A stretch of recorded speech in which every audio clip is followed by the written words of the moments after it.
You just got back from Alaska. Yeah. Yeah, for the past couple of summers, I've gone up there, and I also listened to one of your podcasts before about like college and all that shit. So right when I graduated college, I went to Alaska to work on some friends' tenders, where you like go out and pick up fish from the fishermen and bring it back to the cannery as a way to like make money. Right when I graduated, Yeah, and it was a little brutal, to be honest. It's like 3 months of sitting on a boat. You just like drive around, go get the fish, bring it back. You don't get to go to town that much, like depending on the boat you're working on. dang. And so more recently though, because this is all through a crowd through Elk. Like I'm from Elk originally. Yeah. The guy who owns the boat's from Elk. My buddy who's a little bit younger than me, like late 20s, he is the captain of the boat. So I'm sort of working with a friend of mine in the past couple of years. I was like, look, can I just do like half a summer, like a couple of weeks? And so the past 3 years, I've got to go up for like 6 weeks or so and just, take pictures. And we saw orcas and whales. And, Really? oh man. Like close to the boat? Yeah, probably 20 yards, 30 yards. Jeez. Dude, that's close. But like last couple of years, we saw like 1, 2. And then this year they were like, man, did you see the big pod? And we're like, no, what do you mean? And we wake up at like, we had to leave. We leave this little harbor place at like 10 o'clock. It's still daylight out, of course. And we're like driving to about to do night watches. And then there's like 50 of them, like straight up, like everywhere, all around us. And it was like, whoa. And they woke me up and they're like, come look at this. It was nuts. I was like, this is why I come up here. Yeah. But it was cool. It's one of those experiences where you really, you feel like you're getting a lot out of it, but it's difficult. And then by the end, you're like, oh, I'm going back next year. Like how do you, worth it? every year. And it's always a drain too. So by the end of it, you're like, God, what do I just do?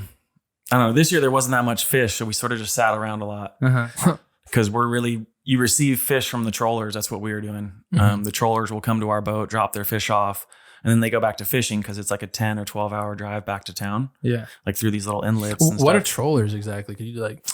we have them in Noyle Harbor here. It's just the salmon trollers that put out like deep lines, and they're going for king salmon and coho salmon, and they trolling for fish. You go super slow. They go like 3 miles an hour, 2 knots. Pretty slow, and they just hook them and bring them on. So if they're having a good day, they'll catch. If it's kings, it could be 150, 150 a day. Damn. And this year it was like 12, 15, 12? 30. Holy crap, that's a big difference. So the trollers come and drop the fish off at your boat? Yeah. So it's like you're just collecting the fish. Yeah, and then we drive them back. So mainly my job, because my buddy and his girlfriend are, really good at this, is what they're doing. This is Alex and Kyle Norton from Fort Bragg. You guys might know Kyle. Maybe. They are legit at what they're doing. So I just go pack a bunch of fish and come back. I did a bunch of rock fishing this year because we had downtime. I'm just like fishing for cods and stuff. Nice. Yeah. It was great. What part of Alaska is that? It's in Sitka, like off of Canada. It's it's like Southeast Alaska technically. Southeast. They all call it Southeast, yeah. I want to visit Alaska before I die. Before you die? Okay. On the bucket list. I feel like it's super sick over there. I think so too. So you're on the boat for most of the time then? Like most of the day? You wake up at 10 and... Well, you're on the boat all the time. You sleep on the boat. Oh, really? Yeah. You don't get seasick or anything like that? I do. And so for example, though, this last year I went crab fishing out of San Francisco, which was nuts. Nice. And I kept getting seasick.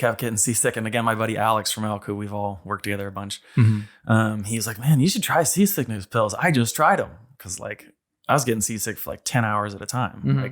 And working. We're like moving 120-pound pots, like puking and shit. Holy crap. Why would you do that then? Why would you put yourself through that if you know you get seasick? For 3 months? Well, because typically you ride it out, like working on the Jenny C, which is Alex's boat in Alaska. I would get sick for the first 2-3 trips, and then I would start phasing off. And by the end of the season, I was okay. You're used to it. Yeah. And my first year I went up, I remember getting a little sick, but after 3 months, like you're just comfortable. And so what happened this year with crabbing, the hard part is if you leave the boat, to be honest. Like, let's say you're out smashing around out in the ocean a lot, you'll get real comfortable and then you'll adjust. But if you come back, like with Alex's gig, we go on like a 10-mile trip or 10-hour trip north, 6 hours is real choppy or whatever, and you'll get sick. But then you're just sitting in this little inlet that's like basically like a Noyle Harbor type of thing. Like it's like calm in there for like 4 or 5 days, receiving boats, you pack the fish. And then you lose your tolerance to seasickness. Like it comes and goes like that. And like with crabbing this year, if we did like day 1, I'd be horrible sick. Day 2, you'd be okay. If we did 3 or 4 days in a row, I'd be cool. And Yeah. then, but so the second half of the season, I started eating those little bromine or something seasickness pills. Night and day, dude. It's like, Really? It oh worked? man, I'm like going back to work this year. It's like, oh, that was great. Let's work some more.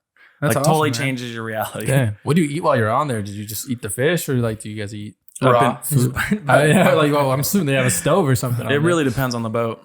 But with Alex and Kyle, they have a great cooking scene. I mean, Alex's parents were great cooks growing up, and I'm assuming Kyle's parents were pretty good too. But we're eating a lot of, I mean, it's hard to say, it's just not good food. They're like making burgers every night and sort of extravagant tuna lunches. And we get whatever we want because on that boat in particular, the boat pays for the food. So you'll go get some bomb cheese and you'll get whatever you want, really. Yeah. cool. Yeah, I mean, a lot of it is they're good cooks. So a lot of good fresh fish. Take care of you. They carry you. I just have to do the dishes. Nice. That's awesome.